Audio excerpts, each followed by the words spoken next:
Bonsoir à tous. Aujourd'hui, pour l'instant, on se retrouve sur Ace Attorney. On va essayer de continuer cette affaire, qui est l'affaire finale, bien sûr. Quatrième affaire du premier jeu. Donc c'est bien, on a bientôt fini le premier jeu. Et on a bientôt fini... Enfin, j'ai bientôt fini. Du coup, tout ce que j'avais fait, parce que j'ai fait que le premier jeu. J'ai pas fait les deux autres jeux. Donc c'est cool.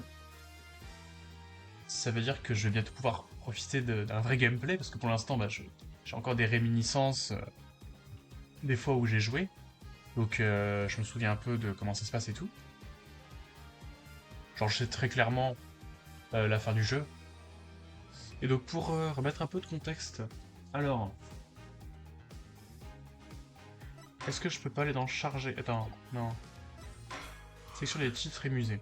J'ai montré directement avec l'image. Voilà. Ah non, on voit rien du tout en fait, c'est nul.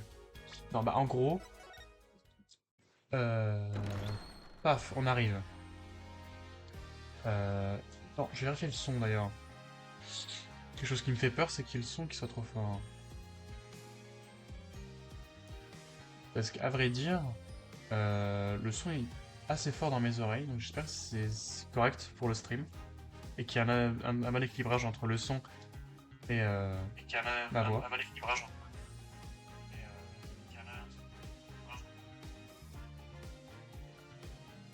Bon, ça a l'air d'être bien. Du coup, j'ai mis un écho de merde. C'est pas grave, c'est pas grave. Je vais peut-être mettre la musique un peu fort, parce que finalement, non, c'est pas si fort que ça. Donc voilà, pour rappel, c'est un peintre qui est mort. On sait que la propriété de ce peintre, c'est qu'il était très, comment dire, casanier, je crois que c'est le terme. Il restait souvent chez lui. Enfin, il sortait même jamais. Et en gros, c'est sa fille qui est accusée du meurtre, puisque bah, du coup, il recevait jamais de visiteurs. Et là, par magie, seul visiteur qu'ils ont, depuis des années, première interview du peintre, c'est ce jour-là qu'il meurt. Donc là, on va entamer le procès, on va voir ce qu'on a. Et du coup, premier témoin, c'est le journaliste. Ah, deuxième, parce que je pense qu'il va d'abord interroger Emma Sky. Comme c'est la plupart du temps, c'est les inspecteurs en premier. On s'éclaircit bien la voix. C'est parti. 8 octobre, 9h48, tribunal, salle des accusés numéro 6. Ah, et puis, du coup, ça c'est la fille du... l'accusée, la fille du peintre, et en gros, elle est ultra timide. Donc ce qui est bien, c'est que au niveau des voix, ça va pas trop me faire chier. Bonjour. Alors, vous vous appelez Vera, c'est ça? Moi, c'est Vérité. Verity Wright. Il y a un W à Wright, mais on ne le prononce pas. Euh, on est dans votre camp. Vous pouvez nous dire tout ce que vous voulez. S'il vous plaît. Bonjour. Elle... elle parle? Pas mal, pas mal. Mais ce serait encore mieux avec un petit sourire, vous savez. Vous êtes tellement mignonne. Oula, heureusement que c'est Vérité qui le dit. Il faut que vous sachiez vous mettre en valeur, d'accord? Oh, putain, oui, heureusement que c'est elle qui le dit. Eh, ne la bouscule pas, Vérité.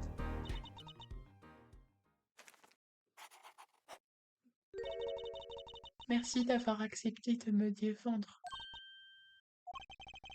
Ok, au moins c'est un début. Et c'est reparti pour une séance de vernissage. Super, vraiment. Ça fait hyper sophistiqué.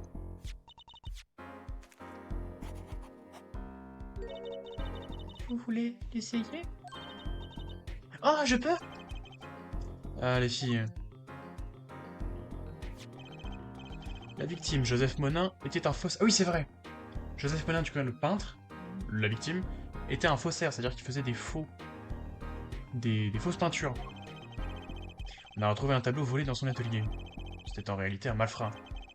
Et il se pourrait bien qu'il l'ait payé de sa vie. Et on avait découvert aussi qu'il avait peint les affaires d'Apollo. Attends, dossier de l'affaire, je vais voir ça vite fait. Là, est-ce qu'on peut voir... Non. Mais en gros, on a fait une analyse. Oula. On a fait une analyse derrière ce tableau et en gros, il y a des esquisses qui représentent les trois affaires qu'on a déjà vues. Donc, Le meurtre dans la salle de poker, le meurtre dans le parc avec le stand de nouilles, et le meurtre pendant le concert. 8 octobre, 10 heures, tribunal, salle d'audience numéro 3.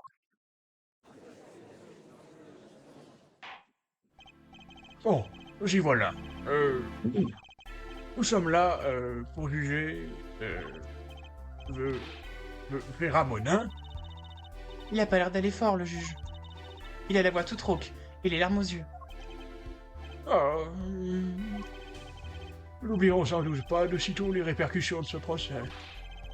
Notre justice pénale risque de s'en trouver transformée à jamais. Nous allons mettre à l'épreuve le système de jury et faire le premier pas vers un nouvel ordre juridique. La mission secrète de papa. Les jurés joueront le rôle de jury. Le but de leur inclusion est d'aider le cours à mieux exprimer la volonté du peuple. Pourquoi ne sont-ils pas dans la salle d'audience? La salle sera filmée en permanence par 3 caméras en circuit fermé. Les jurés peuvent consulter tous les éléments de l'affaire en cours de jugement. Jurés, jugez bien et jugez cool. Hey, procureur Gavin, c'était à moi de dire ça. Désolé, cher juge. Juré, aujourd'hui, je vous invite à juger cool, si vous le voulez bien. Il ne s'agit pas pour les jurés de suivre la loi au pied de la lettre. Ils n'apportent aucune preuve, mais ressentent les faits tels qu'ils sont exposés. Nous sommes sur le point de constater ce que leur présence peut apporter au procès. Procureur Gavin, présentez-nous les détails de l'affaire, je vous prie. La victime n'était autre que le peintre Joseph Monin, tué dans son studio. Son café a été empoisonné. Par qui, me demandez-vous? L'accusée elle-même, Vera Monin. Il n'y avait pas de poison dans le café. Ah, quelqu'un a fait son travail de recherche correctement. C'est exact, aucune trace de poison dans le café. Mais sur la tasse, oui. La tasse? Ah, on a trouvé des traces. On a trouvé des traces. Des tasses? On a trouvé des traces sur le bord, je vois. Le rapport d'autopsie vous apprendra comment il est mort. La cour l'a inclus dans les pièces à conviction de l'affaire. Rapport d'autopsie de Monin ajouté au dossier de l'affaire. Ce rapport nous informe que la victime est morte d'empoisonnement à la troquinine. La dose mortelle de cette substance de synthèse n'est que de 0,002 mg. L'ingestion de cette dose infime de troquinine suffit pour faire de vous la victime de la faucheuse. Bien, procureur Gavin, je vous prie maintenant de présenter votre témoin. J'ai convoqué un homme simple, pour une affaire simple. Cet homme, comme vous l'entendrez à tout vu, c'est journaliste, j'en suis sûr. Ah non, finalement, il n'y a pas l'inspectrice devant. Témoin, déclinez votre nom et votre profession, je vous prie. Ah, ok. Moi c'est éditorial, je suis un simple observateur de notre monde. Autrement dit, vous êtes journaliste indépendant, c'est bien ça? Si vous me permettez, j'aimerais clarifier une petite chose. De quoi s'agit-il, monsieur Torgal? J'aborde les conclusions en particulier quand on en tire des conclusions. Les préjugés sont le fléau de notre monde. Fin de citation. Mais vous êtes bien journaliste. Vous l'avez dit vous-même hier. Eh bien oui, certes. Mais comprenez que je me présente devant vous poussé par un rêve. Je vous propose de témoigner en échange d'une exclusivité absolue sur cette affaire. L'Orial triomphe dans l'affaire Monin. Fin de citation. Commençons par votre témoignage, si vous le voulez bien. Une affaire simple, hein? Gavin, à mon avis, le jury n'a pas fini de délibérer. Tu m'étonnes. Alors, la version du journaliste. Je me suis rendu au studio aux alentours de 21h pour faire mon interview. Le premier journaliste à avoir pour son studio. Un moment historique. Fin de citation. Sa fille nous a apporté du café au tout début de l'interview. Et vous connaissez la suite? L'étoile s'éteint. Fin de citation. Personne d'autre est entré dans le studio pendant l'interview. Ah, les yeux, là. Choc barre de baiser. L'affaire paraît limpide, en effet. Enfin, sauf si vous l'avez empoisonné vous-même. Qu'est-ce que vous dites, monsieur le juge? N'oubliez pas que les caméras vous filment aujourd'hui. Je pensais qu'une pointe de tragique, puis montrer l'enregistrement. Vous ne l'avez pas tué, quand même. Regardez pareil. Alors donc, ce serait comme un journaliste à la une du journal. Fin de citation. Ou même une chasse aux sorcières des temps modernes. Fin de citation. J'y suis. Les accusations rocambolesques bouleversent l'audience. Fin de citation. En effet. On dirait que le procureur Gavin s'amuse bien. Je suis content pour lui. Quoi qu'il en soit, monsieur Justice, procédez à votre contre-interrogatoire, s'il vous plaît. Please, contre-interrogatoire. C'est parti. La version du journaliste. Je me suis rendu au studio aux alentours de 21h pour faire mon... Bah déjà, attends, on va voir... Ouais. Rapport d'autopsie, bien sûr. Nom de la victime, Joseph Monin, 52 sexe M. Le récit du décès le 6 octobre entre 21h et 21h30, cause du décès empoisonné à Tokyo. Donc, déjà, ça c'est correct. Premier journaliste à voir son studio, un moment historique. Ça c'est vrai. Sa fille nous a apporté du café au tout début de l'interview. Vrai aussi. Et vous connaissez la suite, une étoile s'éteint, de fin de citation. Personne d'autre n'est entré dans le studio pendant l'interview. Ça, pardon, excusez-moi. Ça, on peut pas le nier. Personne d'autre n'est rentré, on est d'accord.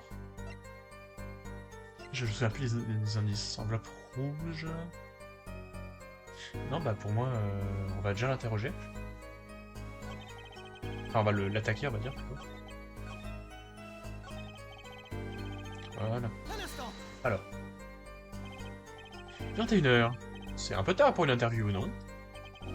Si le grand peintre Joseph Monin vous dit soyez là à 21h, croyez-moi, vous y êtes à 21h. La première, et contre toute attente, dernière interview de ce peintre prolifique. Je vois. Vous pouvez nous décrire votre arrivée? Vous pouvez nous décrire votre arrivée? Premier journaliste à voir son studio. Oui, bon bah rien d'exceptionnel là-dedans. Vous étiez le premier reporter à être admis au studio Joseph. La postérité se souviendra de cette soirée, comme d'un moment de clé du journalisme mondial. Un pas relativement insignifiant pour l'humanité. Mais un grand pas pour ce brave Torial. Félicitations. 6 personnes n'entrent jamais dans le studio. Le coup a dû être réalisé par quelqu'un de proche. Alors, on verra. En tout cas, c'est la conclusion à laquelle il veut nous amener.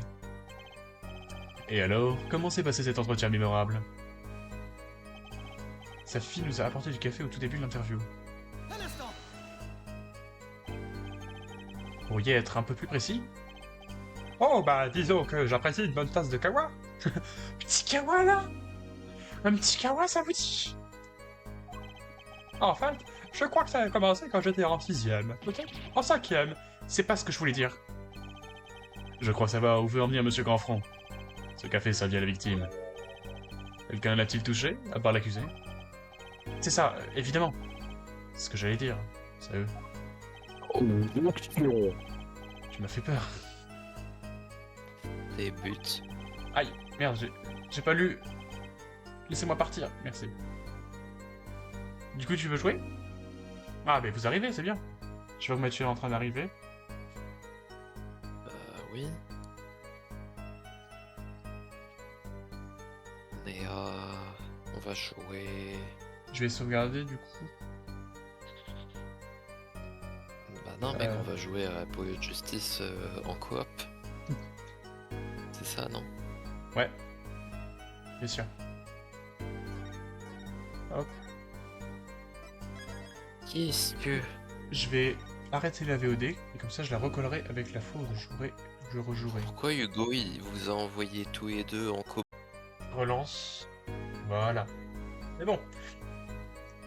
Ah, c'est ce que je dis à toutes les nouvelles recrues, et plusieurs fois s'il le faut.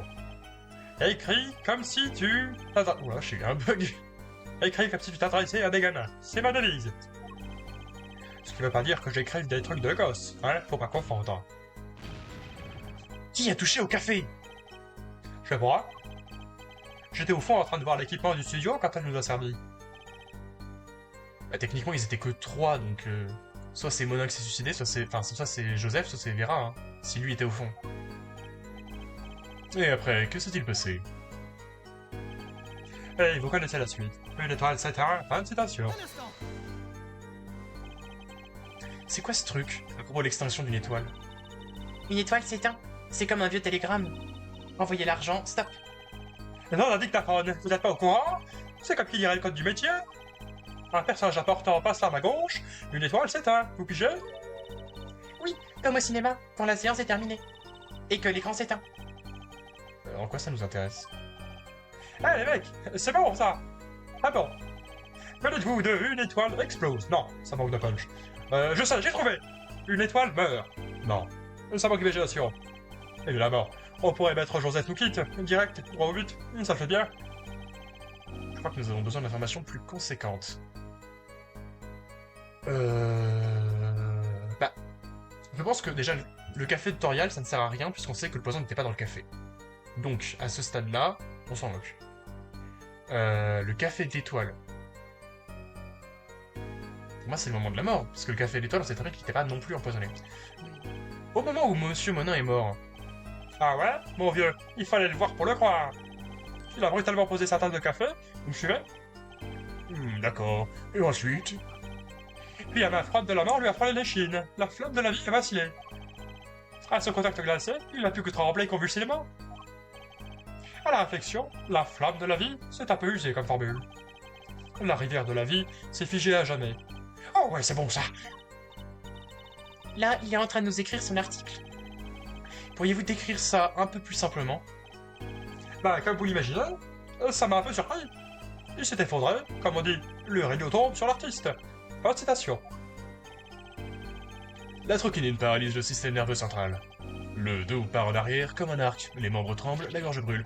Bon, à ces explications imaginées. Imaginez, pardon, je ne sais pas parler. J'ai l'intention de dormir cette nuit. Ah ouais? Bah moi je veux des détails, plein de détails, et très conciliants. Vous en trouverez une pelletée dans notre hit de l'année dernière. Atrokinine, mon amour. Atrokinine, mon amour, des Gaviners. En vente dans tous les bons magasins de musique. Dispo dans les bacs. Bref, la victime est morte après avoir ingéré de la troquinine. Monsieur Justice, que pensez-vous de ce témoignage? Ah, ouais, si tu veux. Eh bien, il est très important puisqu'il atteste de l'heure de la mort de la victime. Je vous prie de l'ajouter à la déposition. Oui, c'est vrai, en soi, oui. On demande au témoin d'ajouter cette déclaration à sa disposition, sa déposition. Ces spasmes, ça ne pouvait être qu'un poison mortel. Spasme? Bah. Attends. Eh oh. Non. La troquinine, ça fait pas de spasme. Ça te paralyse. C'est ce qu'ils ont dit. Attends, je sais pas d'outils sur la troquinine, je sais pas.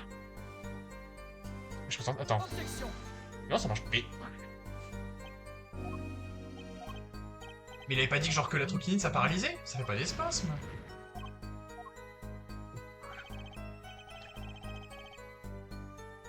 Paralysie et spasme, c'est pas la même chose. On va l'attaquer. D'après vous, ça ne pouvait être qu'un poison mortel. Comment en êtes-vous sûr? Eh écoutez, je suis journaliste, j'en ai vu des vertes et des pas mûres. Je les connais moi, ce prétendu empoisonnement. Un homme avale un steak avarié et tire sa révérence. Fin de citation. C'est une intoxication alimentaire, ça, compte pas. Dois-je lui demander de parler d'autre chose? Bah, parle de café d'étoile, je sais pas. Vous dites que Monsieur Monin a aussi bu du café, mais l'avez-vous vraiment vu boire ce café? Ah bien sûr. Ah, c'est bien de le voir, mais encore mieux de le dire. Fin de citation. Je vis dans un monde où l'on observe et rapporte sans sourciller, et pourtant... Pourtant? Je suppose que je ne l'ai pas vu boire, apparemment. Il a pris une gorge, mais c'est tout. L'homme porte la tasse à ses lèvres et boit. Fin de citation. On m'a dit que ce poison était particulièrement virulent. Mon estomac a fait une espèce de soubresaut, parce que j'avais avalé le café sans même y jeter un œil. Attendez, oh tiens, peut-être quelque chose là. Une espèce de tour. Est-ce que quelqu'un veut émettre une théorie? Comme ça au pif. C'est possible de le mettre sur pause? Eh bien, Monsieur Justice, ce témoignage vous paraît-il important? Si tu veux. La victime a bu son café, puis elle est immédiatement tombée à la renverse. Ah oui, vous pouvez l'imprimer. L'info est vérifiée. Votre honneur, c'est une information vitale. Je vous prie de l'ajouter à la déposition. Dans ce cas, le témoin ajoute la déposition. Vital, absolument. Il a pris une gorgée tout au plus. Une seconde plus tard, il s'écroulait par terre. Attends! La troquinine. Ça prend combien de temps pour attaquer? Un poison lent. Objection. Bah ouais, frérot. Le problème est le suivant. Une propriété précise du poison utilisé, la troquinine. Oh, mon cœur gavin était plutôt clair à propos du poison. Une dose mortelle de 0,002 mg paralyse le système nerveux central. Même vous, si vous le buviez, serez réduit à l'état de vieille épave tremblante. Quoi est-ce vous me prenez comme exemple? Quoi est-ce que vous me prenez comme exemple?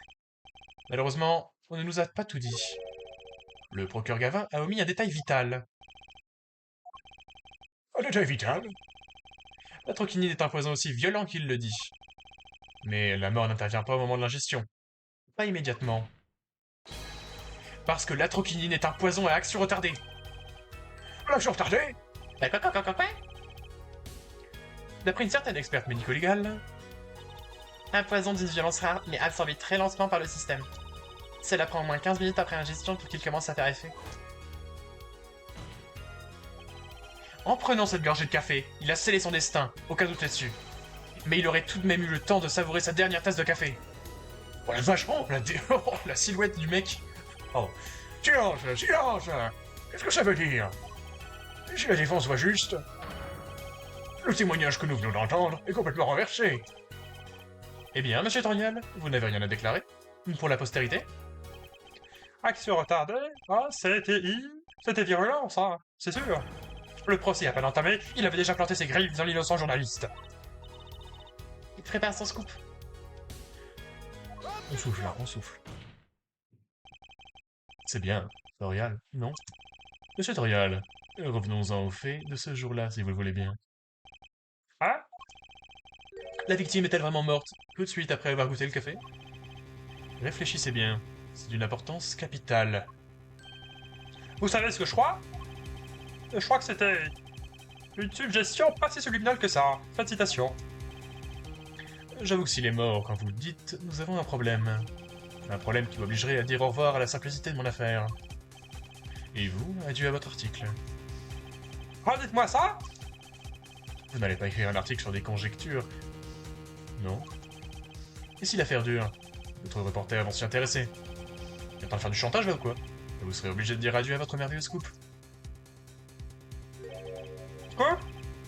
Scoop? Attendez, passez vite. Attendez une seconde. Nous attendons, mais allez, parlez. Je crois que je viens de me rappeler d'une espèce de détail important. La résurrection des souvenirs, la survie de l'histoire. Fin de citation. Avocat complètement largué. Fin de citation. En fait, j'ai bien remarqué quelque chose quand je suis allé au studio. J'avais entendu parler de poisons qui agissent à retardement, vous voyez. Mais pas ce que j'essaie de vous faire comprendre depuis quelques minutes, visiblement. Monsieur Dorial, vous avez vu quelque chose qui explique ce qui s'est passé? Je veux, mon neveu. L'antidote à la contradiction empoisonnée. Fin de citation. J'ai toujours aucune idée de ce dont vous voulez parler. Fin de citation. Je ne l'ai pas compris qu'après une interview approfondie. Vous voyez, grâce à mon talent de journaliste, je sais qui a empoisonné le café. Silence! Autant que je puisse en juger, le témoin reste fidèle à sa position. Monsieur Monin est mort tout de suite après avoir bu. Ah, bien sûr que je reste fidèle à ma position. Et à mon rêve d'obtenir l'exclusivité de ce fait d'hiver. Ah, j'aurais dû m'en douter. Quoi donc? Lui, choisir une affaire simple? Aucune chance. Lui? Phoenix Wright, évidemment. Évidemment. Allez, monsieur Torial, dites-nous tout, je vous prie. Avez-vous remarqué? Cette cour est une mise à l'épreuve critique du système jury. L'autre n'est pas une option aujourd'hui. Je vous enjoins de témoigner sur ce que vous avez remarqué. Les positions du témoin. Ce qu'a remarqué Torial. Quand je suis arrivé au studio, Monsieur Monin était à son bureau. On aurait dit qu'il écrivait une lettre, mais il a vite cacheté l'enveloppe. Sur le coup, je n'ai pas fait attention, évidemment. Mais quand on y pense, ça aurait pu être une lettre de suicide. Oui, pourquoi il aurait fait une interview? Une lettre de suicide? Ah oui, il avait cette expression sur le visage. Un visage aussi impénétrable qu'une équation quantique. Fin de citation. Un suicide? Pauvre monsieur Monin. Mais alors, ça veut dire que Vera est innocente? Qui essaierait de se suicider comme ça, au beau milieu d'une interview? Hein? Eh bien, procédez à votre contre-interrogatoire, monsieur. Monsieur Toriel, s'il vous plaît. Si ça vous dérange pas. J'aimerais bien. Quand je suis arrivé au studio, monsieur Monin était à son bureau. Y avait-il quelqu'un d'autre au studio à part monsieur Monin? Eh bien, sa fille, Vera, évidemment. Y avait-il quelqu'un à part Vera et monsieur Monin? Ah, personne. Pas un chat, pas un rat, pas même une souris. La seule personne qui n'était pas au studio, c'était vous, n'est-ce pas, monsieur Toriel? Je connais cette tactique. Je connais votre manège. L'avocat use d'une technique classique de manipulation. Cette citation. Si vous insinuez que ce reporter devrait être entendu comme suspect, je ne doute pas que vous allez présenter les pièces à conviction pour le prouver. En attendant, poursuivons si vous le voulez bien. On aurait dit qu'il écrit... Je peux pas à lire ça. Donc il a rangé la lettre en vous voyant. Un reporter en avance récolte plus d'infos. Pas de citation. C'est mon secret. Je suis pas sûr de vous suivre. C'est le soir de l'interview. J'arrive au rendez-vous avec un quart d'heure d'avance. La poignée tourne, la porte s'ouvre et je déboule. Vous êtes sûr que ça se fait, ce genre de choses? Je veux dire, c'est pas illégal? Monsieur Bonin avait certainement l'air contrarié. Vous auriez dû voir sa tête. Il a fourré sa lettre dans l'enveloppe jaune, aussi vite que... On y va? C'est qui? De quoi? C'est qui? C'est moi. C'est qui? De quoi qui? La clé avec toi là. Moi? Quelqu'un. De personne. Mais ton gars, ça. Pour rendre le son? Bah, du coup, tu sois là qui? Personne. Je lis les textes. Et toi, tu restes là? On va y aller ou pas? Bah, non, faut déjà que papa il aille les prendre, je pense, non? Hein? Va pas faire pipi? Va pas promener? Hein? Va promener ou pas? Mais ouf, tu vas ramener! Si tu le fais!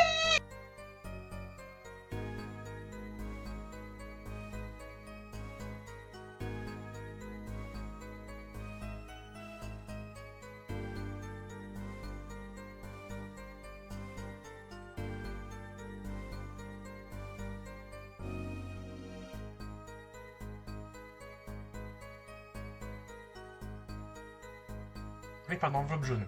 Donc je pense qu'il va nous proposer de le mettre au témoignage. Je sais reconnaître un secret quand j'en vois un.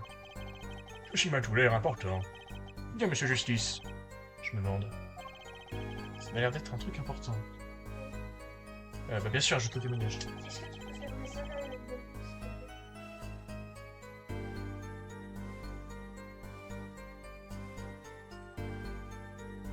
plaît?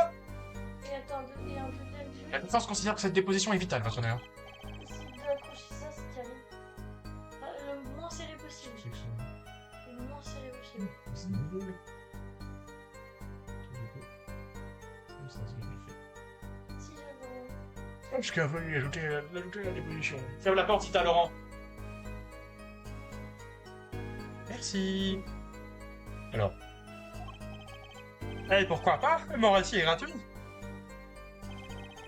c'était une enveloppe jaune. Il paraît qu'elle est restée sur la scène du crime. Eh bien non, c'est faux. Tout simple. Justement, il n'y avait plus qu'une seule lettre dans le tiroir du bureau. Dans une enveloppe rouge.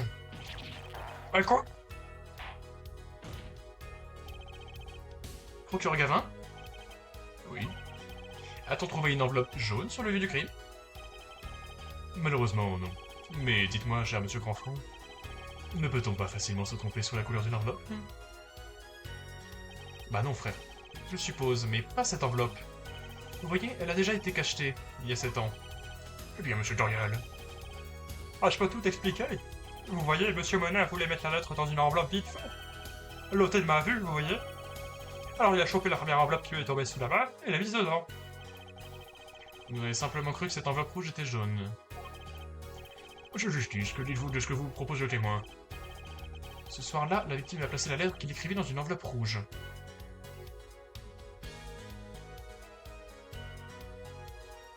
Ah oui, c'est ça.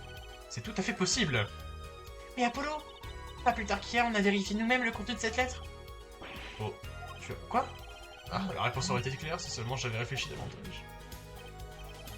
Il se trouve que la défense a enquêté sur le contenu de cette enveloppe. Avec l'aide d'une certaine experte médico-légale. Quoi? Et que cette enveloppe est adressée à Joseph Monin. Oh! Pourquoi s'enverrait-il une lettre à lui-même? Et qui plus est, une lettre de suicide. Ah, faut mettre lu! Silence, silence, silence! Monsieur Dorial, pourriez-vous expliquer ce point à la cour? Oh là là là là là, comment je peux oublier? Le reporter a la mémoire qui flanche, fin de citation. Ça doit être large. J'attends votre explication, monsieur Dorial.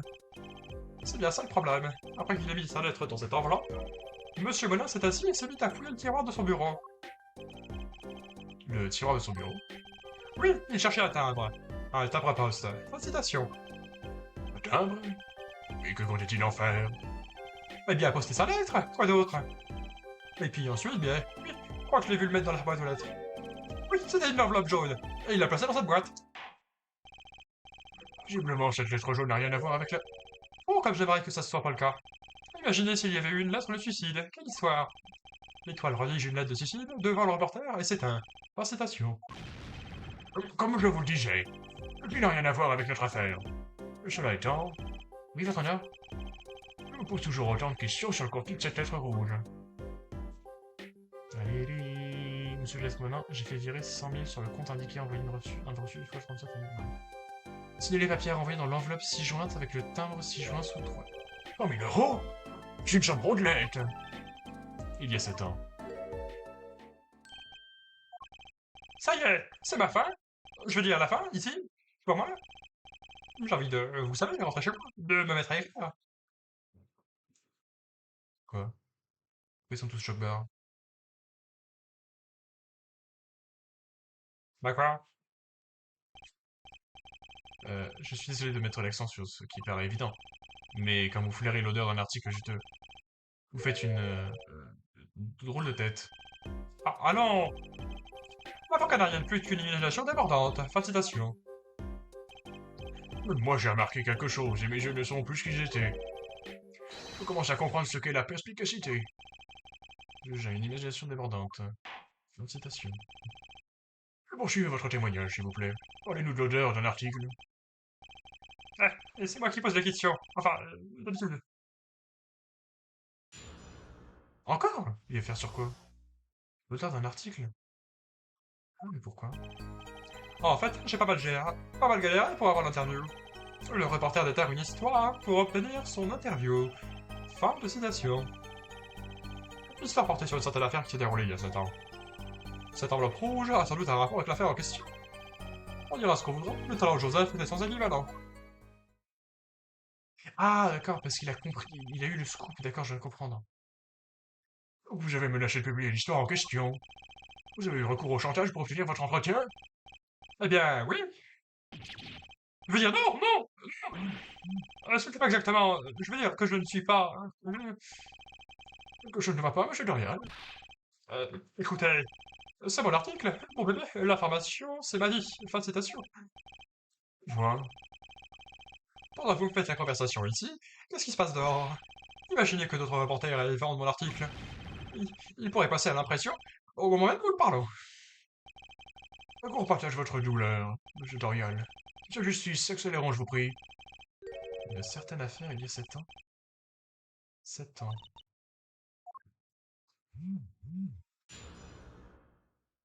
Alors, 7 ans, le temps d'un article. En fait, j'ai pas mal galéré pour avoir l'interview. Ah, ça passait en full percevoir, je pense. La victime, Joseph Monin, avait les reporters en horreur. J'imagine, même mon charme légendaire n'a jamais eu d'effet sur lui. Enfin, jusqu'à ce que j'ai le feu vert. Vous pourriez peut-être nous donner quelques précisions? Le reporter déterre une histoire pour obtenir son interview, fin de citation. J'essaie de voir un peu, vite fait déjà.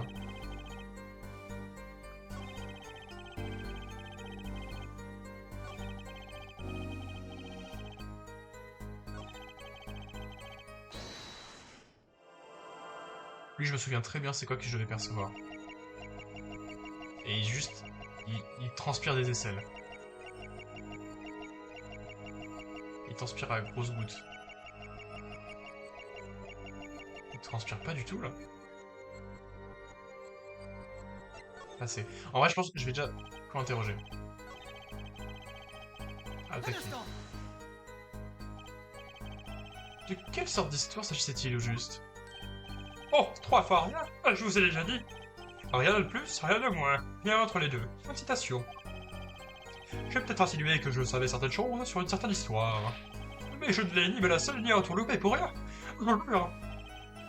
Comme ça, un simple sous-entendu a suffi à lui garantir une interview. Monsieur Monin tenait visiblement à ne pas abriter l'affaire. Tu m'étonnes. Un instant. Une certaine affaire, il y a 7 ans. Dites-nous, de quelle affaire s'agissait-il? Laissez-moi clarifier une chose, monsieur l'avocat, et vous pouvez même me citer. Je ne peux pas parler de cette affaire. Pourquoi pas? C'est une question de fierté journalistique, de loyauté, de crédibilité et de collection. Le journaliste préfère mourir que de révéler ses sources. Fin de citation. Alors qu'est-ce que vous allez me faire? M'étrangler? Les cadavres ne parlent pas. Il a l'air déterminé à ne rien dire. J'ai l'impression que nos chances de le faire parler sont maigres. Cette enveloppe rouge a sans doute un rapport avec l'affaire. Merde, non, oh le con. Le con. Merci. Attaque. D'un côté, nous avons votre histoire. De l'autre, cette lettre. Qu'est-ce qui vous fait croire que les deux sont liés?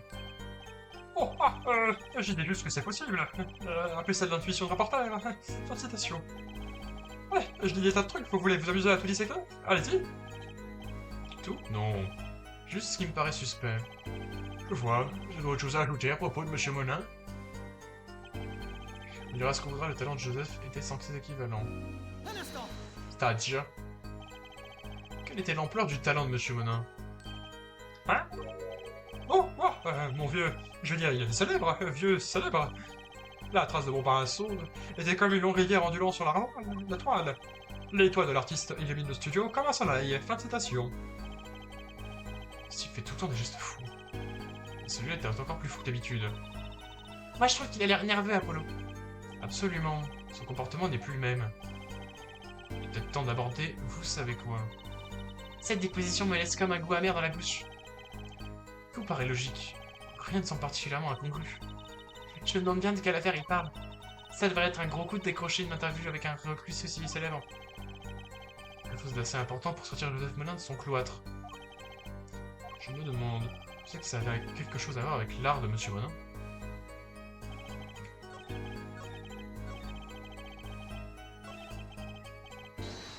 Percevons.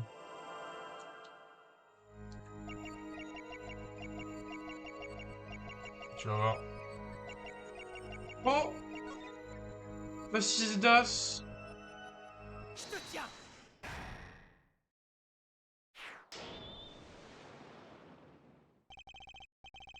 Vous transpirez, Monsieur Torial. Ouais, enfin, on ne contrôle pas ses glandes, vous savez. Tout de même, comme le sujet du talent de Monsieur Monin a été évoqué, vous avez commencé à suer à grosses gouttes. Ah, Vous nous cachez quelque chose à propos de son talent. quoi? C'est ridicule. C'est le moment de fournir des preuves. Montrons à quoi Monsieur Monin employait son talent. Il se trouve que je détiens la preuve que cette lettre était liée au talent de Monsieur Monin. C'est ça le faux. Non, ça c'est le vrai. Oui, c'est le vrai. Et ça c'est le faux. C'est ça? C'est celui-là? Je ne peux pas empêcher de me demander ce que la cour est censée en déduire. Oh. Que vous avez fait une belle boulette. L'homme met le feu au pont, mais oublie de traverser la bord. Fin de citation. Pression, tout ce que j'ai fait faire, c'est révéler la vraie nature de Monsieur Monin. Ça ne devrait pas être difficile, pas vrai? Bah écoute, mon coco, ouais, bah il y a que ça à montrer, hein. C'est pas ça! Ah, ce tableau a été retrouvé dans le studio de Monsieur Monin. Il nous pose deux problèmes. Le premier est qu'il n'a pas été peint par Monsieur Monin. Le deuxième est qu'il avait un autre tableau dans le studio. Parfaitement identique à celui-ci. Sauf qu'il était encore à moitié peint. Puis, nous avons reçu une lettre qui parle d'une somme de 100 000 €.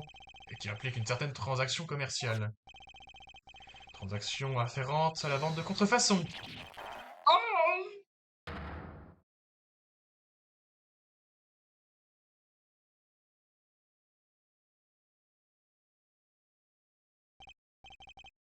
C'est tout, votre honneur. Drop the mic, votre honneur. Tout le monde, s'il vous plaît, vous tous, est-ce qu'on pourrait garder ça entre nous? Allez, c'est mon histoire, mon scoop. Contrefaçon, c'est un délit très grave.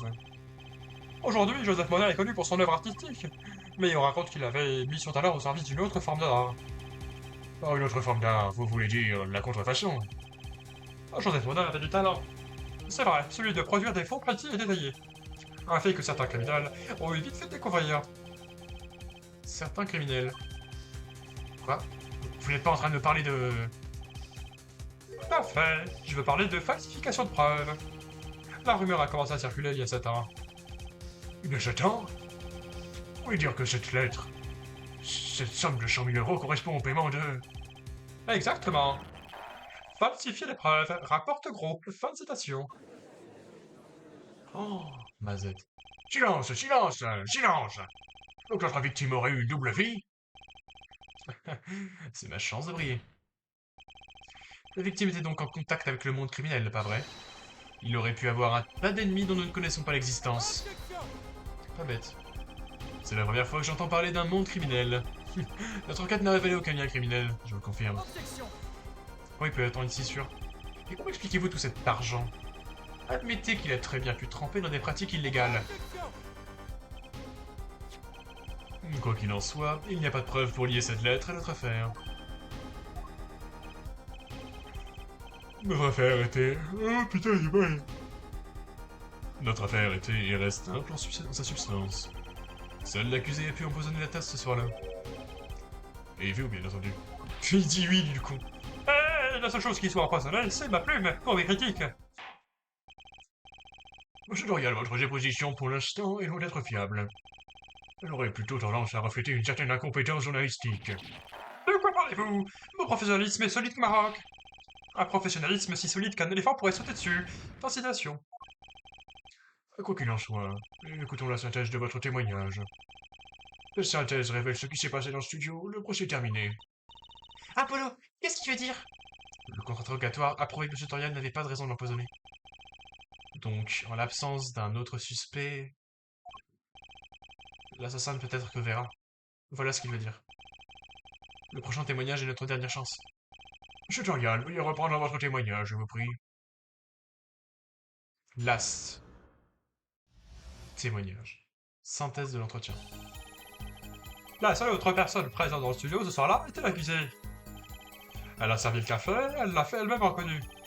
Cette tasse est la seule chose qui ait touché ses lèvres de M. Monin ce jour-là. Et rien n'a quitté le studio après sa mort. Rien. Il est clair que seule sa fille aurait pu l'empoisonner.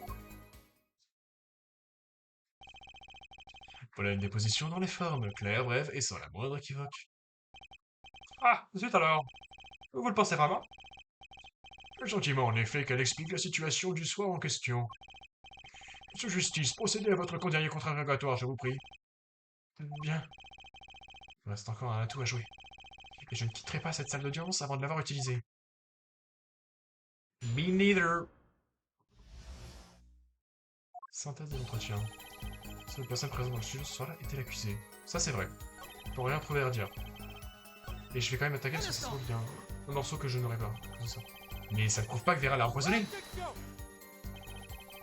Combien de fois avons-nous entendu cette phrase, monsieur Grandfront? La tasse de café a servi de véhicule opposant. Et d'où venait cette tasse de café, dites-le moi? Je n'ai aucunement intention de vous faire rabâcher. Mais expliquez-nous. Je m'en occupe. Vous voulez des informations? Réchauffez? Je suis votre homme. Un instant. Elle a servi le café, l'a même reconnu. Et vous avez tout vu? Ah bien sûr que non. Quand elle est entrée avec le plateau, le café fumant était déjà versé dans nos tasses. N'oublions pas que l'accusée a avoué avoir elle-même versé le café. J'ai entendu sa déposition. J'ai versé, j'ai servi et j'ai tué. On n'a pas dit j'ai tué. Quoi? J'ai ajouté la fin pour rire. Je crois que cette tasse de café ne me conduira nulle part. Je dois trouver une autre faille dans cette affaire. Cette tasse est la seule chose qui ait touché les lèvres de Monsieur Monin ce soir-là. Ah,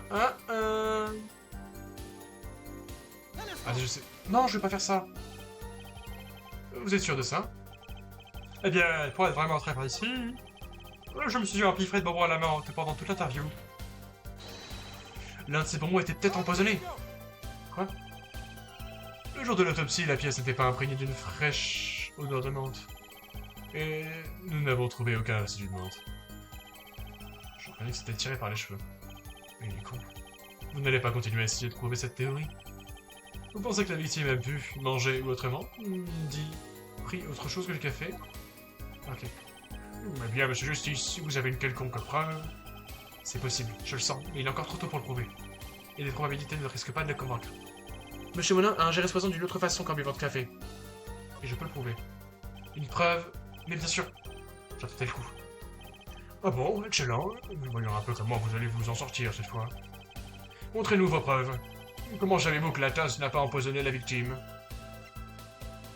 Parce que ça... Hop.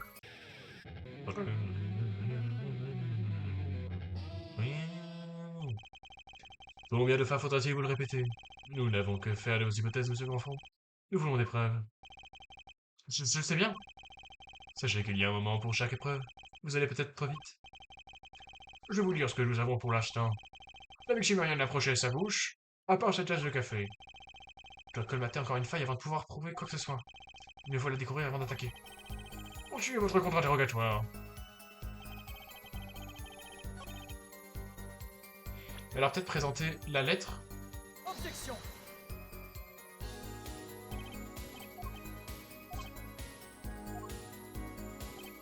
Et je veux dire qu'il a mis le timbre, mais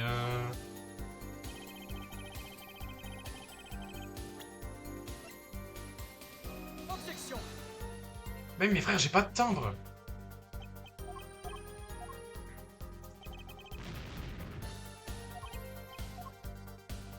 Vas-y. On va enregistrer. On va tricher. Je sais pas ce qu'il faut que je fasse. On va déjà attaquer sur tout. Un instant. Rien du tout. Vous en êtes sûr? Ouais, sûr dessus là. Enfin, une exception pas. L'exception, laquelle? L'éditorial quitte le studio après l'interview. Fin de citation.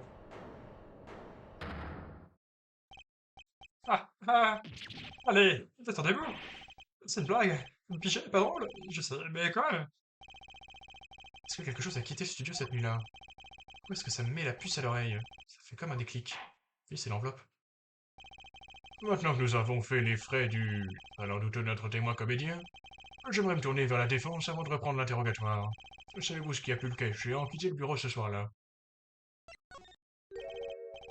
En réalité, une chose aurait bien pu quitter le studio ce soir-là. Une chose qui aurait pu se trouver sur la scène du crime, mais qui n'y était pas. Vous voulez dire? Hormis notre témoin? Évidemment.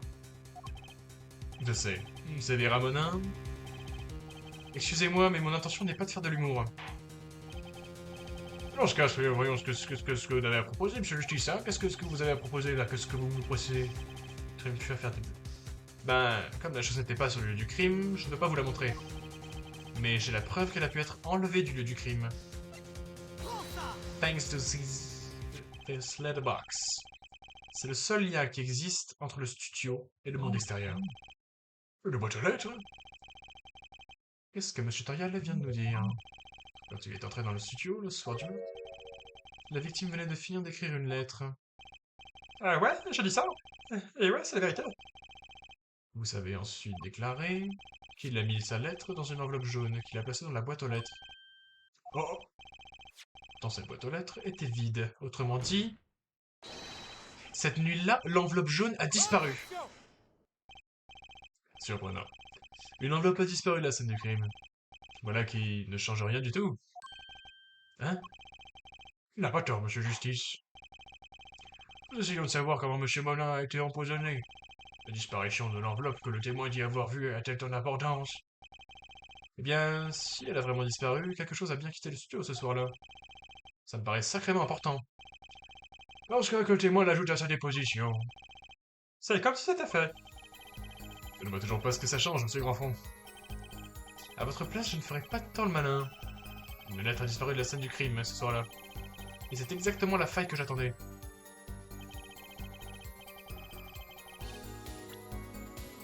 On va sauvegarder, même si je pense que ça devrait être bon. Si je fais... présenter. Et que je présente ça. Attention. Objection. C'est trop tôt!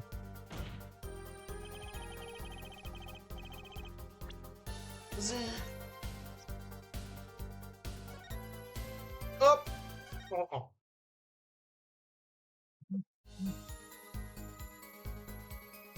Un instant. On va l'attaquer là-dessus, je pense.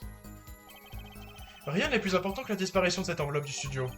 Et pourtant, c'est un fait que vous nous avez caché. Oui, eh bien... en fait... Je suis d'accord pour admettre qu'une lettre... Oula. Je suis d'accord pour admettre qu'une lettre aurait pu disparaître du studio. Mais, monsieur Grandfront, une question bien plus sérieuse reste sans réponse, non?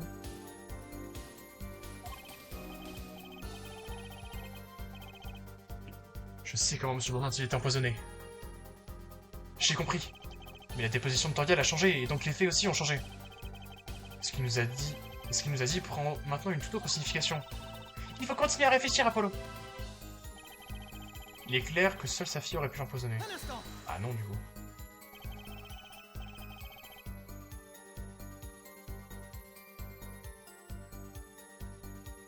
Vous dites « il est clair », comme si c'était évident. Mais affirmer que l'accusé a empoisonné la victime n'est qu'une pure supposition. Ah oui. C'est-à-dire, dans mon métier, on rend crédible les pires épilepsies. C'est une sale manie, je sais. Oui, eh bien, en fait, je me suis laissé emporter. Le journaliste se couvre de ridicule. Fin de citation. Courageux, évitez les hypothèses frivoles, je vous prie. Oh, tout ça, c'est un... Seulement ça pouvait être vrai. T'en penses quoi, Apollo? Tout ce qu'il a dit semble si peu improbable. Ben, c'est un peu ce qu'on attend d'une déposition, en fait. Je dois me concentrer sur les points importants. Comment et pourquoi a-t-on tué Joseph Monin? Vera a servi de café, c'est un fait avéré. Et si ce café ne l'a pas tué, je dois découvrir ce qu'il a fait, et le prouver.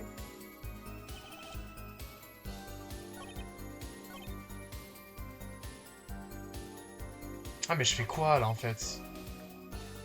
Il m'a posté une lettre du studio, mais... Faut que je présente ça? Non, il faut que je présente ça maintenant? Ça marchera pas. Attends, je vais enregistrer quand même au cas où.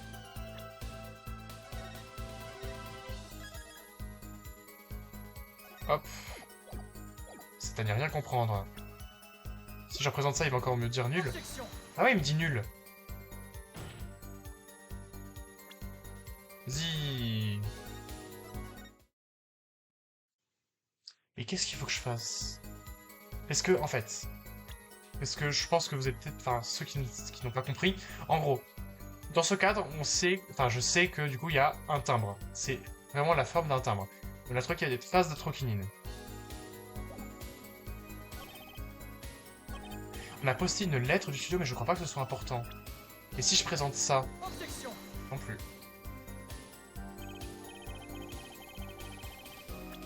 Je vais péter mon crâne.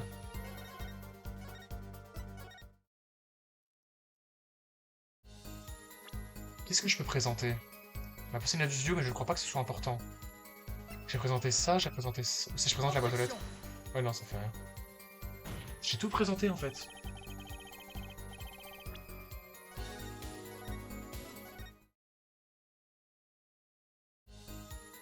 Et là, il dit quoi? Un instant. Si je le réattaque. Vous êtes sûr de ça? Eh bien, pour être vraiment très précis, je me suis empiffré de bonbons à la menthe. Mais, j'ai déjà vu ce dialogue-là. Oui. C'est qu'il avait évolué, mais non.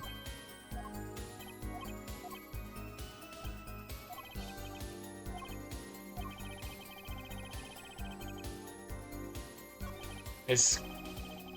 Et si je le présente... Oh, putain, oui, bah voilà, fais ton rock, là, connard. Vous savez ce dont nous avons besoin, non? De preuves, monsieur Grandfront. Pas d'une possibilité de preuve. Évidemment. Et procureur Gavin, j'espère que vous comprendrez que je suis prêt à vous en fournir la preuve. Qu'êtes-vous là? J'ai la preuve que l'enveloppe a disparu. Je vais écrire une lettre, c'est vrai? Que le facteur a récupéré, c'est bien ça? Bien sûr. Ce qui signifie... qu'on avait collé un timbre sur cette enveloppe. Enfin! Un timbre. Comme nous le savons tous, le dos des timbres est enduit de colle sèche. Pour activer la colle, il faut la mouiller. En léchant le timbre. Tadadam! Objection. T'entends timbre? Quoi? Qui lèche le timbre de nos jours? Pas moi en tout cas. Objection. Vous n'aurez malheureusement pas le loisir de lui poser la question. Il est mort après tout. Objection. Ok, il a léché le timbre toutefois. Comment est-ce que ceci s'explique l'électrokinine sur le bord de la tasse de café? Objection. S'il a léché le dos d'un timbre empoisonné, il avait du poison sur la langue. Et que s'est-il passé lorsqu'il a porté la tasse de café à ses lèvres? Hein? Ces traces sur la tasse n'étaient pas l'œuvre du tueur. Au contraire. Quoi? La tasse de café n'a pas empoisonné Monsieur Monin. C'est Monsieur Monin qui a empoisonné la tasse de café.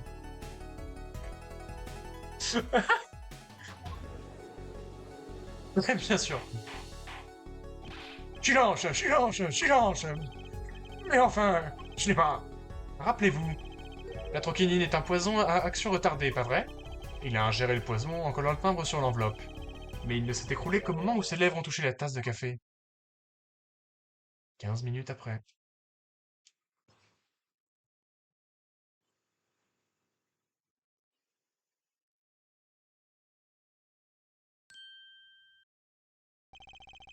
Quelque chose à ajouter, monsieur L'Oréal? Je mâche mes mots, c'est incroyable. Oh oh, c'en est qu'un autre parfum. Comme je crois l'avoir dit plus tôt, c'est bien ça le problème. Après qu'il a mis sa lettre dans cette enveloppe, Monsieur Monin s'est assis et s'est mis à fouiller le tiroir de son bureau. Oui, il cherchait un timbre-poste. Fin de citation. Mais vous savez, je ne me souviens pas qu'il en ait jamais trouvé un. Peut-être que sa réserve était épuisée. Au fait, nous avons fouillé le bureau qui se trouve sur la scène du crime. Nous n'avons trouvé aucun timbre, pas le moindre. Ceci nous pose problème, en effet. Comment allez-vous prouver que le timbre était enduit de poison? En fait, je suis content que nous n'ayons pas trouvé d'autres timbres. Comme ça, il est plus facile de prouver que le timbre en question était empoisonné. Parfait, du grand justice. Vous n'êtes même pas fichu de prouver qu'il y avait un timbre sur la scène du crime. Prenons néanmoins la peine d'écouter la défense. Où sont vos preuves qui montrent l'existence de ce timbre empoisonné? Juste ici, votre honneur. Ceci. Prends ça. Ce petit cadre a quelque chose de très mignon. Et quand je dis petit, il est très petit. C'est trouvé sur le bureau de la victime, votre honneur. Vide, comme vous le voyez. Je l'ai remarqué aussi pendant l'inspection. Et alors? Ah, on dirait que vous n'êtes pas aussi observateur que vous le pensez. Car quand vous avez vu ce cadre, il lui manquait quelque chose de très important. Manqué, dites-vous? Oui, une petite trace bleue à l'intérieur du cadre. Un résidu d'atroquinine. Quoi? Pourquoi le bâton dans la vie? Le cadre ne fait que 5 cm de côté et l'intérieur du cadre est encore plus petit. 3 cm tout au plus. Vous n'assumez pas que... Oh, mais si. Dites-moi, qu'est-ce qui pourrait rentrer dans un cadre aussi petit? Un timbre commémoratif, peut-être? Silence, silence, silence! Le timbre empoisonné était dans ce cadre? C'est impossible.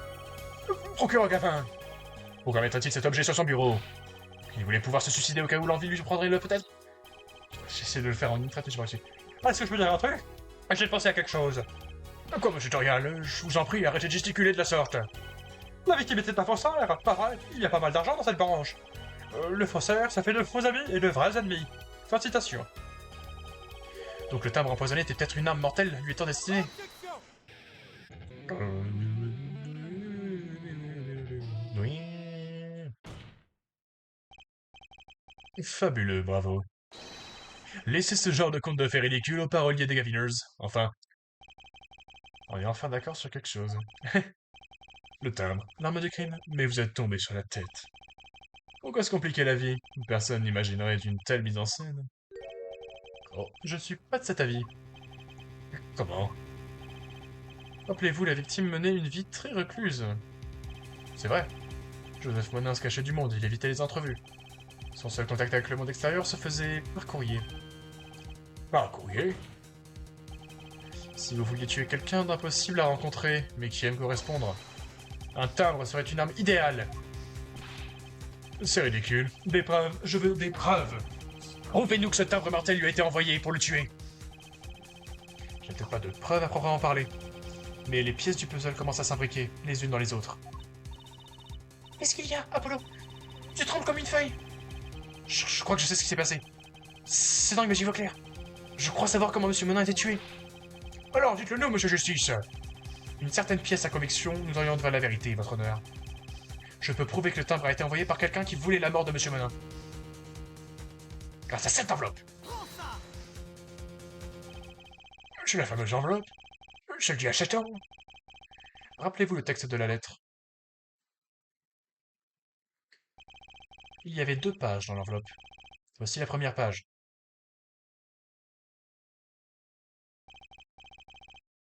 Et ça, c'est la deuxième. J'attire votre attention sur une phrase en particulier. Renvoyé dans l'enveloppe ci-jointe avec le timbre ci-joint sous 3 jours.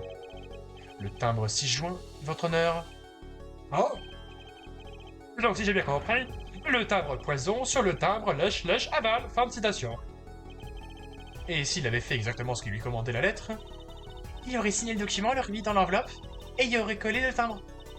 Puis il l'aurait mis dans sa boîte aux lettres. Il n'a pas fallu 15 minutes pour coller le timbre et envoyer sa lettre.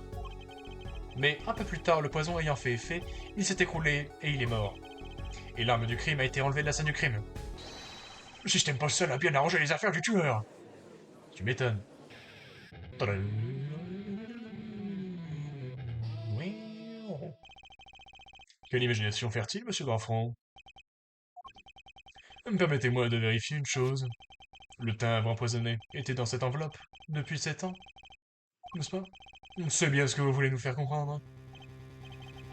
Eh bien, c'est un peu tiré par les cheveux, mais c'est possible quand même. Possible en effet, certain non, mais possible oui, peut-être.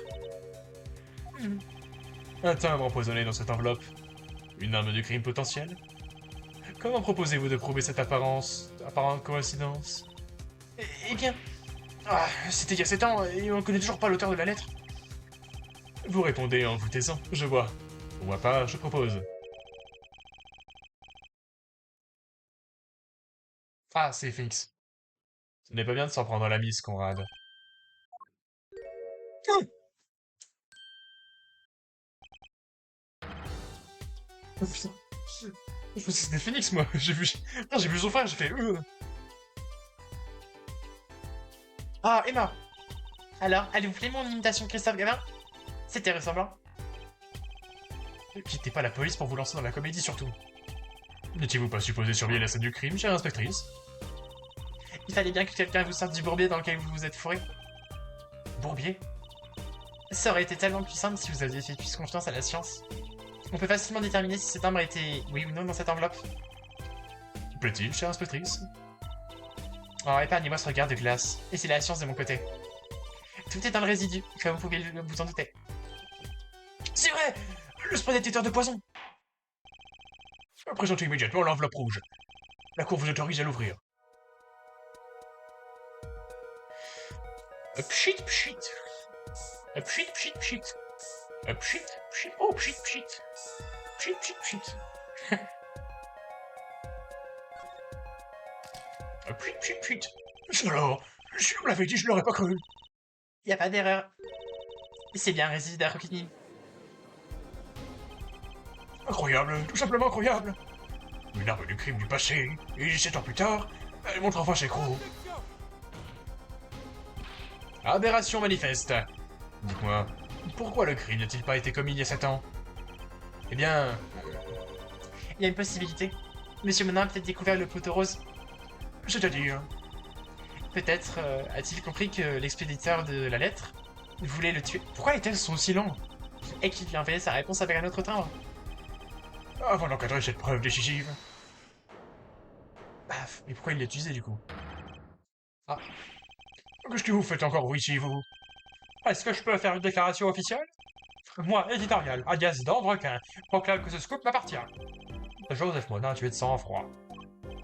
Par l'auteur d'une lettre envoyée il y a 7 ans. Fin de citation. Non, plutôt quelque chose de court. Une étoile, mais 7 ans à mourir. Fin de citation.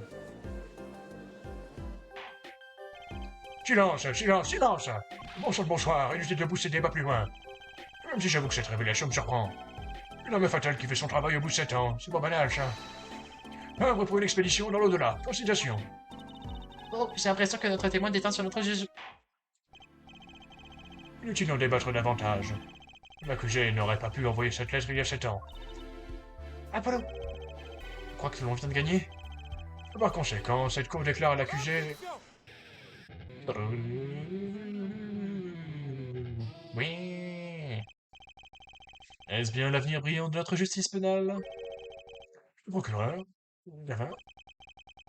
Un billet pour l'au-delà vieux de 7 ans. Les billets des concerts des Gaviners ne sont valables que 2 semaines. Mais autrement, l'histoire est incompréhensible. J'ai du mal à croire que personne n'ait remarqué ce qui saute aux yeux, et le fait que ça aurait pu être périmé. L'argument de M. Grandfront présente une contradiction. Hein? Une contradiction? Un timbre empoisonné aurait été placé dans cette enveloppe il y a 7 ans. Après quoi, il aurait été encadré jusqu'à maintenant. Pourquoi Joseph Monin aurait-il agi de la sorte? Emma vient de m'expliquer, il a dû se rendre compte qu'il avait été empoisonné. Justement, c'est là que tout part en vrille. Il y a 7 ans, sentant le piège, le faussaire Joseph Monin encadre le timbre. Je vous accorde cette possibilité. Mais alors, pourquoi utiliser ce timbre 7 ans plus tard, le soir du meurtre? Vous n'allez pas nous dire que Joseph Monin a tout bêtement oublié. Il encadre l'arme de crime pendant 7 ans, puis il l'oublie. Autrement dit, vous voulez nous faire croire qu'il est tombé dans son propre piège? Je sais très bien ce qui s'est passé. Après, là, il a juste relancé le procès pour qu'il y ait des investigations, je pense. Je vous trouvais toutes ces histoires abracadabrantes. Il semble peu probable, en effet, qu'il soit tombé dans son propre piège. Un piège qui tenait sur son bureau depuis 7 ans. Apollo! Je ne crois pas qu'on va gagner, finalement. Ah, je suis content d'être revenu sur Terre. Et bienvenue dans le monde réel. Nous vous y attendons. Objection.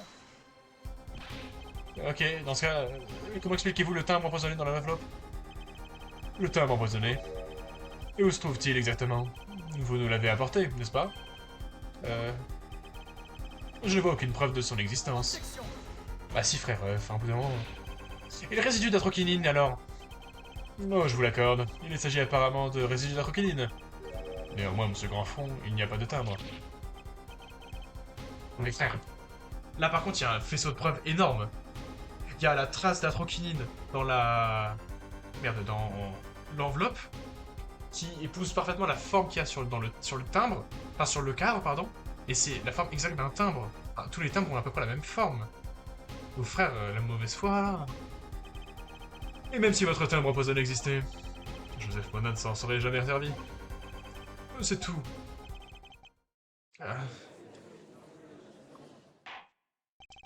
Je pense que nous arrivons à une nouvelle conclusion. Apollo, je me tente depuis le début. J'y crois pas. Les traces de poison concordent, ça peut pas être une coïncidence. J'aimerais qu'on en finisse avec cette théorie avant le prochain millénaire. Monsieur Justice. Oui, votre honneur? Récapitulons les faits pour voir où nous en sommes. Il y a 7 ans, Joseph Monin recevait une enveloppe rouge. Le contenu de l'enveloppe portait des traces d'un poison atroquinine. Une trace semblable a aussi été trouvée sur la scène du crime. Sur ce tout petit cadre. La défense a émis la possibilité de l'existence d'une enveloppe jaune. Une enveloppe qui aurait quitté la scène du crime avec le timbre empoisonné. Oui, mais si cette enveloppe contenait un timbre empoisonné, et si Joseph Monin, le sachant, l'avait encadré, il ne l'aurait jamais utilisé. J'ai bien peur que vous ayez raison. Autrement dit, l'argument de la défense présente une faille énorme. Je refuse de croire que je suis sur une fausse piste depuis si longtemps. Les traces d'atroquinine, l'enveloppe, le cadre, et la mort mystérieuse de Joseph Monin. Tout est forcément lié. Alors, monsieur Justice, votre conclusion, si toutefois vous en avez une. La défense reste sur sa position, votre honneur. Nous avons démontré que les preuves ne débouchaient sur aucune conclusion logique. Ce qui signifie que l'un de nos indices est forcément un faux. On aura tout vu, un faux indice maintenant, c'est fascinant. Et si nous trouvons ce faux indice, vos fantasmes vous nous paraîtront raisonnables? Le faux indice qui nous a dévié de la piste du poison n'est autre que... pas l'enveloppe rouge, le cadre. Ouais, c'est Joseph Monin. La victime est un faux indice? J'ai bien peur de ne pas vous suivre. Je vais tout vous expliquer. Nous avons une enveloppe, un cadre et une tasse, tous liés au poison. C'est clair. Ce qui n'est pas clair, c'est la victime elle-même. Oui, pourquoi elle l'a gardée? Bravo, là je décroche complètement. La fausse preuve n'est autre que le maître de la contrefaçon, le faussaire. C'est tout simplement rocambolesque. Un faux indice. Faux, faussaire. Mais tu nous fais ta tête de celui qui a tout compris? Enfin, je ne sais pas si j'ai raison, mais je vais le dire quand même. Et si le faux, c'était notre faussaire? Hein? Il y a 7 ans, notre faussaire a flairé un coup fourré et l'a esquivé. 7 ans ont passé.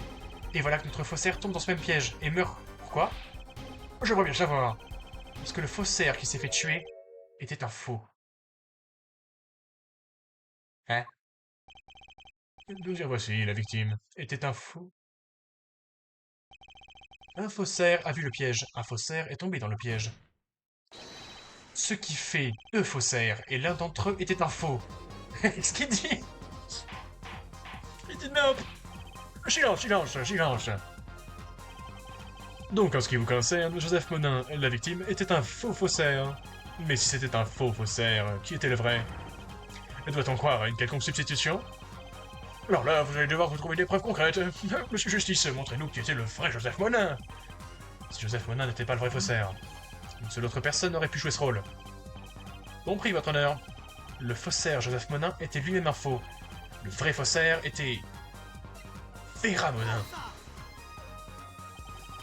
Il ne peut y avoir qu'une seule explication. Le vrai faussaire, connu sous le nom de Joseph Monin, n'est autre que... sa fille unique, Vera Monin. Pouah, pouah, pouah. Ah bah, pouah, pouah, pouah. Silence, silence, bonsoir. Monsieur Justice, vous prenez de gros risques quand même pour vous. J'avoue que je suis un peu perdu sur ce coup-là. Vera, une faussaire? Réfléchissez avant de rejeter complètement ma théorie. Quand on voit les tableaux qui sont dans le studio, une chose saute aux yeux. Ce studio a vu pas mal de faux circuler depuis de nombreuses années. Ce faussaire n'était pas tombé dans le piège il y a 7 ans. Ce qui signifie bien que le faussaire qui est tombé dans le piège n'était pas le vrai. Avec du recul, c'est possible. Encore une chose, on n'a retrouvé que 2 séries d'empreintes dans le studio du faussaire. Celle de Joseph Monin et celle de Vera Monin. Puisqu'on sait que Joseph Monin n'était pas le faussaire, par élimination, il ne reste qu'une possibilité. Le faussaire était Vera Monin. Eh bien...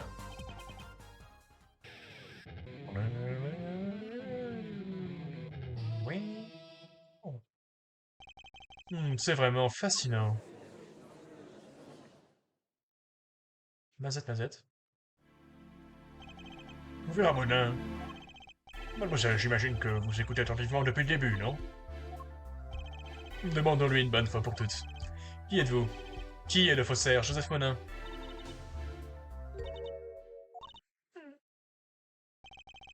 Cette expression qu'elle a sur le visage. Ses yeux mitraillent le visage du procureur Gavin. J'ai l'habitude que les miss me fixent sur garde, croyez-le. Remarquez que d'habitude, elle me parle en même temps. Dites-nous si c'est vous qui avez contrefait ces œuvres d'art. Pourquoi je fais bruitage? Pour que le faussaire Joseph Monin, c'est vous! Je vais être obligé de sauvegarder ici, parce que je dois y aller. On va sauvegarder ici, et après je finirai ce soir. OMG! Le faussaire Joseph Monin! Je crois pas, bon, allez. À ce soir peut-être, à ce soir je finis le stream, je pense peut-être que je continue même, et donc peut-être que j'aurai les petits poteaux avec moi, voilà. Ciao, ciao! Hello, tout le monde.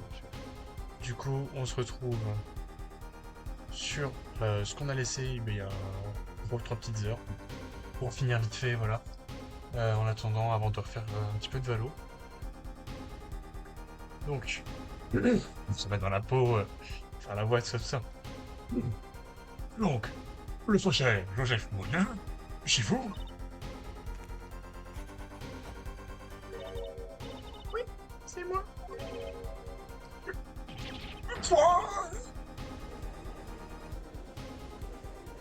de Merlin. Attends, je me suis vraiment arrêté que sur ça. Il y avait 3 lignes de dialogue, frère. La salle était déchaînée, et elle ne semblait pas prête à se calmer. L'audience a dû être suspendue pendant 10 minutes. À suivre.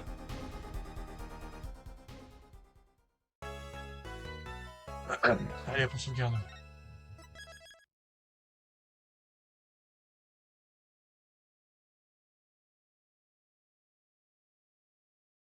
Ok.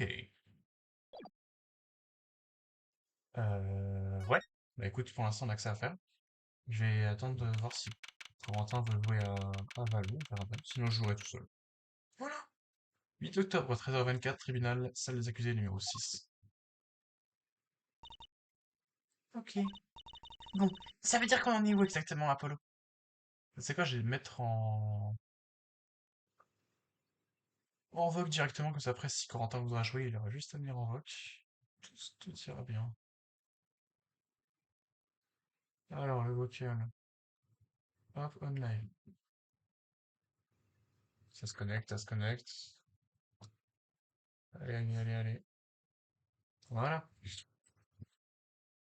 Putain, vache, 3 gens qui streament là, sur le serveur. Mazette, mazette, j'ai jamais vu ça. C'est bien le Joseph Monin qui a été assassiné, n'était pas Joseph Monin le faussaire en fait. Hein? Bah alors c'était qui? Bien, en fait c'était Mademoiselle Vera Monin. Oh là là, 0 viewer. Mazette, mazette. Voilà. Elle se vernis encore les ongles. Alors, vous avez vraiment peint tous ces faux?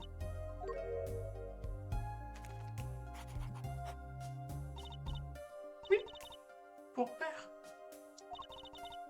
Je sais que c'est pas bien. Vous pouvez nous dire ce qui s'est passé? Mon père était un peintre. Et, et moi, j'adorais la peinture depuis toute petite. Un jour, père l'a vu en moi.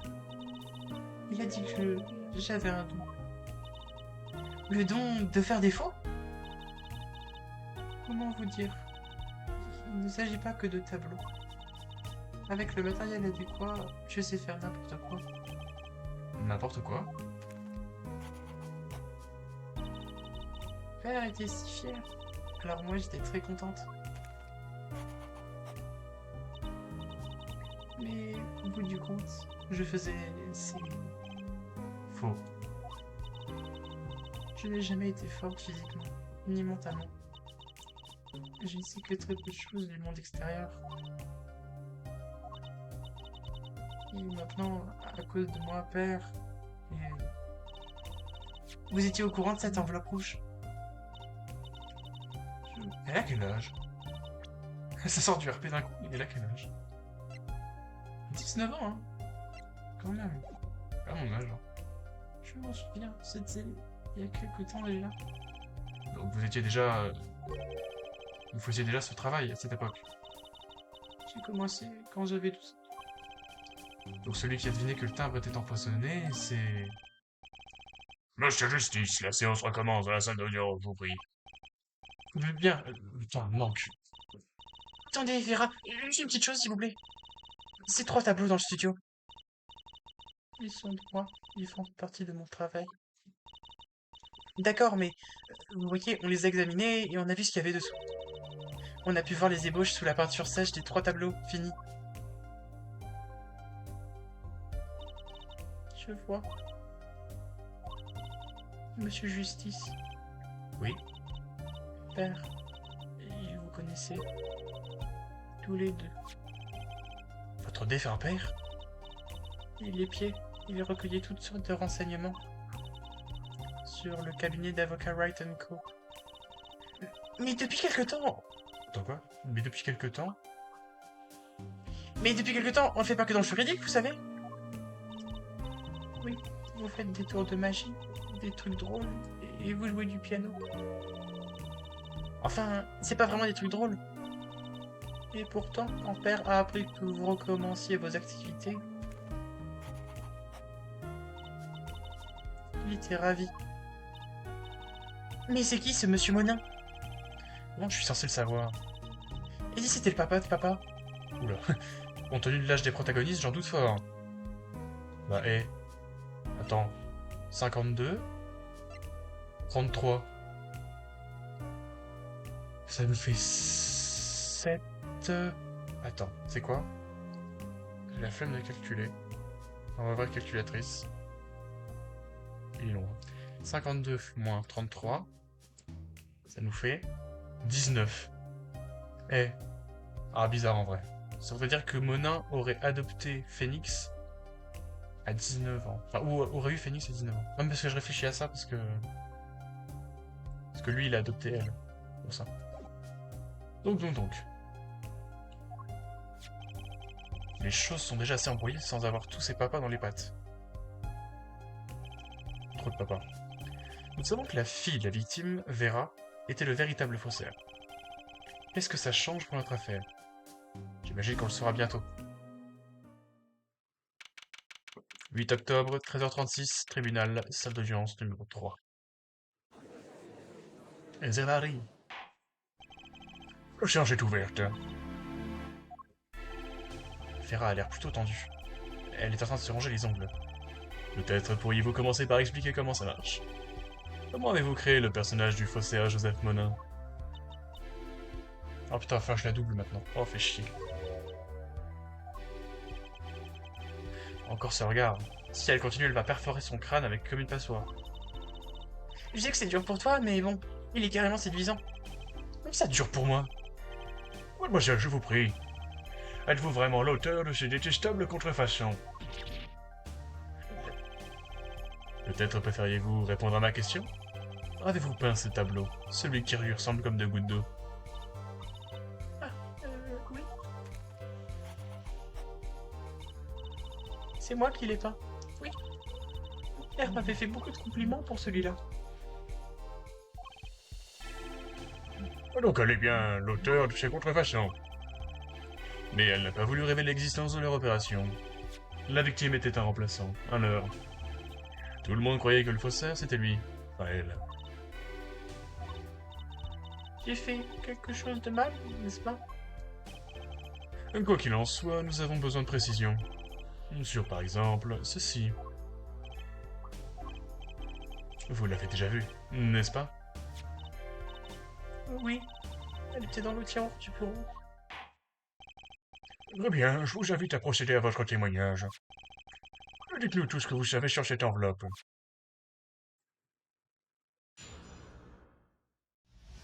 C'est parti. L'enveloppe rouge.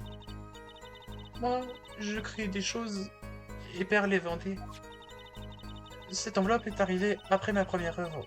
Ce n'était pas un tableau. C'est Père qui s'est occupé du marché, du début jusqu'à la fin. J'ai reçu le timbre qui était dans cette enveloppe. Après ce travail, nous avons emménagé dans le studio actuel. I see. Ce témoignage est des plus intéressants, en effet. Pas que le témoin sans doute. Pas que le témoin sans doute le moins du monde. Très bien, veuillez procéder au contre-interrogatoire. Frère, j'arrête pas d'avoir des notifs, c'est incroyable. Bien, ok. J'ai besoin de plus de détails sur ce faussaire. Sur Joseph Monin. Moi, je recule les feuilles d'énumération. Enveloppe rouge. Moi, je crée des choses et Père les vendait. Donc, ces trucs que vous faisiez... Vous voulez dire des tableaux identiques à d'autres tableaux, c'est ça? Plus ils étaient identiques, et plus Père était content. Et moi aussi. Chouette, vous êtes encore jeune. Quand avez-vous commencé ce type de travail? Mon premier tableau s'est vendu quand j'avais 12 ans.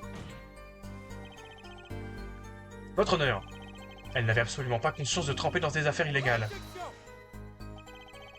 Doucement, monsieur l'avocat. Vous n'êtes pas ici pour la disculper du délit de contrefaçon.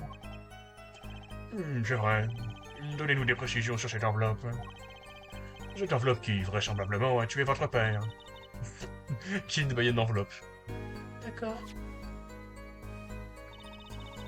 Cette enveloppe est arrivée après ma première œuvre. Un instant. C'était pas un tableau. Pardon, excusez-moi. Pas un tableau, vous voulez dire... Jusque-là, vous n'aviez pas que des tableaux? Oui. Mais père s'est aperçu de quelque chose. Il a remarqué que j'étais aussi doué pour autre chose que les tableaux. Par exemple... une lettre que quelqu'un avait renvoyée. Ou une empreinte digitale sur une place. Ou une signature sur un document. Le sceau d'une lettre. Oh super, hein, pour la faire paraître plus innocente. Et les 100 000 € promis dans cette lettre n'étaient que le début. Le début d'une nouvelle industrie pour Joseph Monin. Une nouvelle industrie? La création d'éléments à utiliser dans des affaires criminelles. Autrement dit, la falsification de preuves. Oh oh. Un instant. Donc vous n'aviez aucune idée de la manière dont vos créations étaient utilisées? Ah, j'adore peindre. Je crois comprendre. Miss Vera vivait dans un monde un peu... insolite. Pouvez-vous nous dire ce que sont devenus les documents qui étaient dans l'enveloppe? Père les a signés et les a renvoyés, il me semble. A-t-il suivi les instructions? Renvoyé avec le timbre 6 juin. C'est très important et je vous invite à réfléchir. Avant de répondre.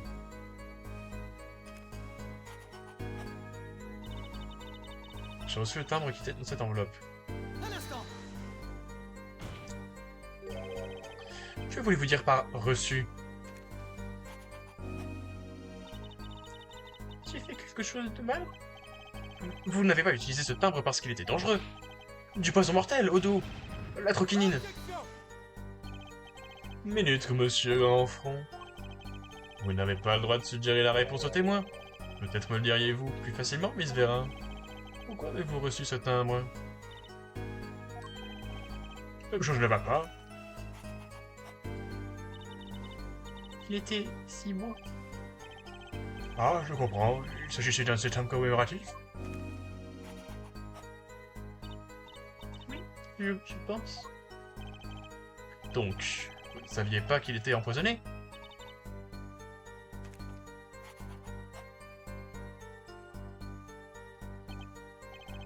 Apparemment non. Donc le piège a échoué par hasard. Par erreur. Grâce ou à cause de ce timbre commémoratif. Vous l'avez échappé, belle. Après ce travail, nous avons emménagé dans le studio actuel. Un instant. Ok. Vous voulez dire que vous avez emménagé au studio Joseph? Oui, on ne voyait presque jamais personne. J'avais commencé à dessiner des livres illustrés. Rien que ce travail avait suffi à les lier à la pègre. Pas étonnant que M. Monin ait voulu se soustraire au reste du monde. Quand quelqu'un venait pour une raison ou une autre, elle faisait semblant d'être l'auteur des œuvres. C'est donc ça le vrai Joseph Monin. Vous peigniez et lui prêtez son nom. Donc, vous n'étiez vraiment au courant de rien?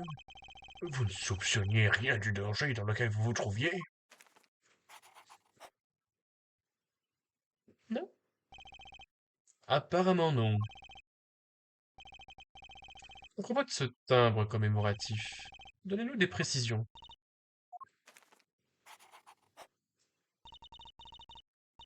Il était très joli. Et de plus? Oui. Il représentait des gens que j'aimais bien à l'époque. Enfin, un élément nouveau. Le solo de guitare à chaque fois. Incroyable. Visiblement, ce contre-interrogatoire est loin d'être terminé. Poursuivez votre déposition, je vous en prie, Miss.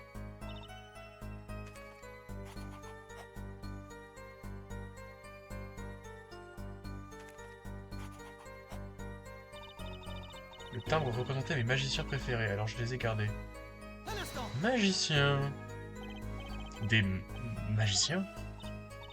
J'adore les choses mystérieuses, ça m'a toujours plu. Tu parles? Elle s'est évanouie en voyant ce chapeau. Tu confonds mystérieux et flippant. Quand j'étais toute petite, j'y suis allée avec mon père. C'était un grand spectacle de magie, et je l'ai adoré. Tu vois, c'est pas moi la magie. Bien, super, ouais, c'est ça. Inutile de t'exciter. Mais juste après la troupe de magie que nous avions vue se séparer. C'était triste. Est-ce que j'ai bien entendu ce qu'elle vient de dire? La troupe de magie? Ou est-ce que j'ai déjà entendu ça? L'Op Rouge est arrivé après qu'elle eut terminé sa première commande. La lettre a donc été envoyée par un client. Un qui lui a commandé un faux. Apollo! On y est presque, il nous faut juste regrouper les éléments. Une arme mortelle dans une enveloppe rouge, et la manière dont elle a servi à tuer Joseph Monin.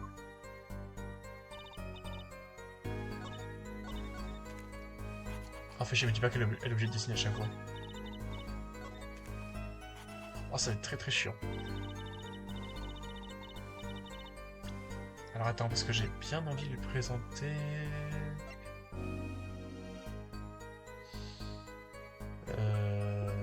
Ça, hein. Objection. Ouais, ça. Ces magiciens en question, est-ce que c'était ces énergumènes?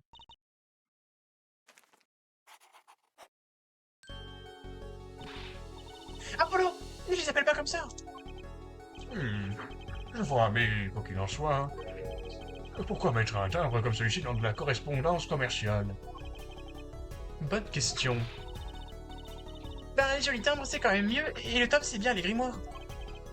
Tout de même, le projet criminel a échoué à cause du timbre. Ironique, non? Procureur Gavin. Ah? Procureur Gavin? Je suis à grosse goutte. Grimoire? C'est quoi son problème, Gavin? Puis-je poser une petite question au témoin? Vous venez de dire que c'était votre première œuvre qui n'était pas un tableau. Dites-moi, qu'avez-vous fait exactement? Puis-je vous demander pourquoi? Non, répondez à ma question. Et vite! Elle va... Ah non, je crois qu'elle allait tomber à la renverse comme on a vu au début. Procureur Gavin! Quelle mouche vous a piqué? Vous maîtrisez votre voix plus facilement d'habitude. C'est vrai, désolé, ça ne me ressemble pas. Mais je dois le savoir, s'il vous plaît, mademoiselle Monin, dites-le moi. Illico presto. C'était un livre. Une seule page. Un livre. Un livre? Mais encore. Qu'est-ce qu'il raconte sur le serveur Discord?